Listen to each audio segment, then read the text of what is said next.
دامادمون زنگ زده میگه سعدی قهر نمیکنه، اخیر من خواهرت را 3-4 چپالاقش میزنم، ای حد زیاد عقلکی میکنه، گپای بلند میزنه.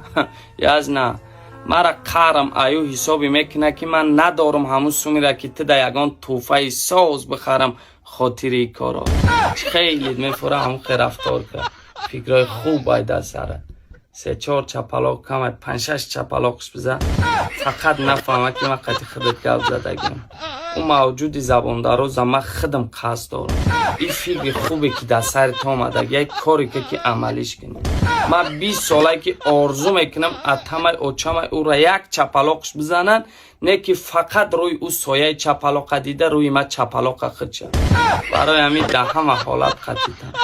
نه که با کاری نکنی که زنگم بزنی سعدی خانه تون خالیه، مرا زنم دفن کده ای خانه شما بیام، یا تلفنم کنی که بیام مرا بنلی سبر دست پام شکستگیه، یا زدیش هم با کاری نکنی که قهر کنه بخیزه خانه ما بیان. نه کم ترک جون گرفتم 20 سالی که همون زنی ته در خانه ما بود، اولی ما گوشت دیدگی نبودم.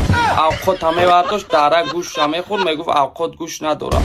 برای همین ردنو جان فکری مرا هم بکه تا فکری خطا نکه، برای همین تشینه حلش که